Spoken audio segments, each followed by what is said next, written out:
Par exemple, un des problèmes qui me préoccupe tout de suite, il n'y a pas beaucoup d'auteurs qui s'incarnent dans un roman, s'ils sont masculins, dans un personnage central qui est féminin. Et, par cette raison, vous savez, la phrase de Flaubert qu'il a dit un jour, Madame Bovary, c'est moi, a quelque chose de déconcertant.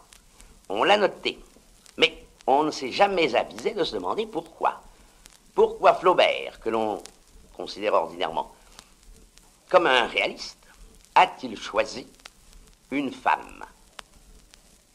Au XIXe siècle, un seul homme s'est avisé de cela. C'est Baudelaire. Baudelaire, dans une critique que Flaubert a beaucoup appréciée, a dit, mais le Saint-Antoine de la Tentation et Madame Bovary, c'est un seul et même personnage, qui est évidemment l'auteur lui-même, féminisé. Flaubert en a été enchanté.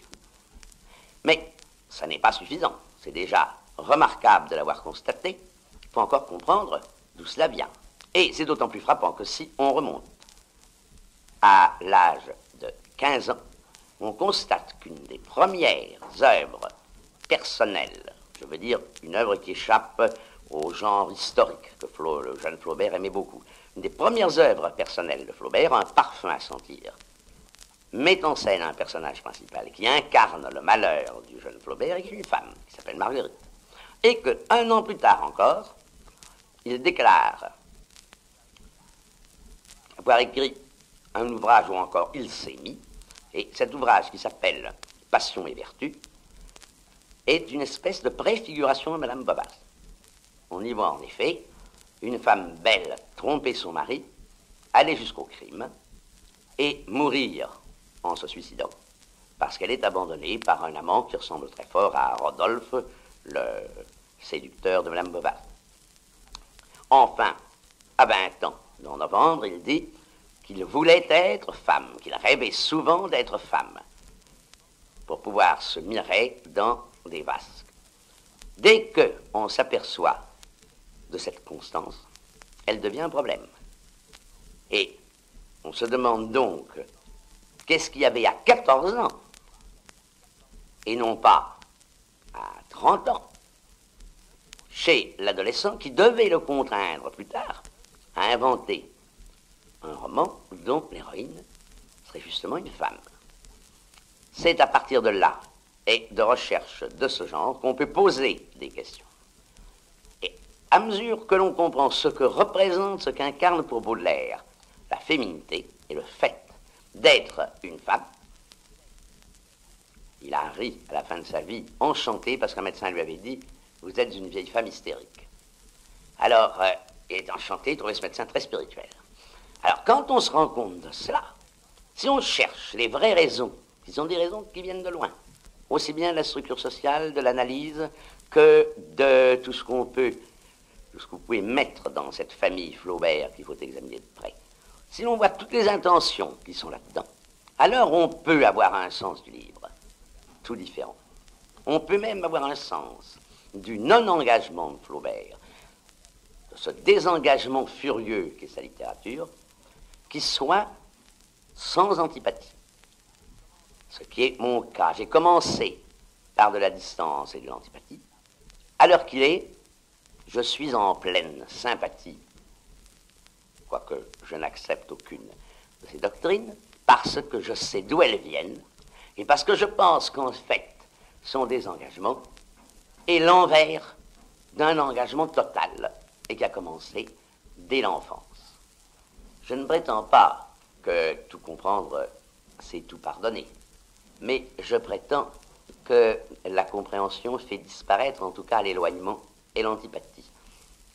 Le désengagement de Flaubert est en fait l'engagement furieux contre sa famille d'un homme qui se croit lésé parce que son père, pense-t-il, l'a déshérité au profit du fils aîné. En effet, on peut dire qu'une espèce de droit d'aînesse a été pratiqué dans la famille Flaubert, puisque toutes les charges, les offices et les honneurs du père ont été reversés sur le fils aîné.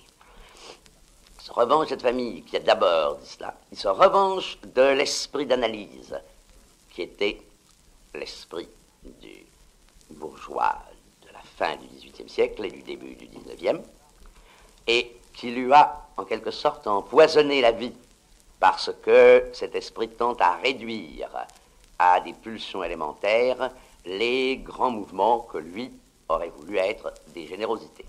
Et enfin, se revanche contre cette famille qui, en le déshéritant d'une part, pense-t-il, en lui empoisonnant la pensée d'autre part, a en même temps, par son positivisme et son agnosticisme discret, empêché Gustave de trouver au moins les consolations du cœur dans la religion. Ces trois éléments sont profondément importants. En vérité, ce n'est pas qu'il regrette la monarchie, qu'il regrette l'ordre, la religion. Ce n'est pas qu'il regrette cela, mais il regrette une société dans laquelle, lésé en tant que cadet de tous les pouvoirs bourgeois de son père, il aurait pu trouver des compensations dans une élévation que les classes supérieures lui auraient donnée. Il a horreur du bourgeois parce qu'il est lui-même bourgeois, parce que son père était bourgeois. Il a donc, si vous voulez, une telle attitude contre une classe à travers sa famille qu'il n'a jamais fait que se battre contre elle, et que ses livres, en apparence objectifs, sont en vérité des manœuvres sournoises pour détruire toujours tel ou tel élément qu'il a opprimé dans l'enfance. En particulier, comme vous le savez, cette monstrueuse tentative de Bouvard et Pécuchet, c'est une tentative de la destruction de la science que le fils, arrivé à l'âge mûr, veut faire pour tuer spirituellement son père. C'est le savant qu'il veut détruire à travers la science. Lui se rangeant toujours du côté des idiots. Il a écrit les tout jeunes enfants, les bêtes, les idiots, même parce qu'ils savent que je suis des leurs. Et par là, il a expliqué sa résistance opiniâtre à tout un monde qu'il rejetait, sans pour cela accepter le monde qui l'avait précédé. De là son désespoir. Mais tout ceci nous entraînerait trop loin à expliquer. De la même façon, il faut comprendre, je vous le dis pour terminer, que la féminité de Flaubert n'est nullement d'origine sexuelle, mais qu'en vérité, c'est la reproduction de la situation féminine qui lui était assignée dans la famille Flaubert, et qu'il s'assignait lui-même pour l'exagérer.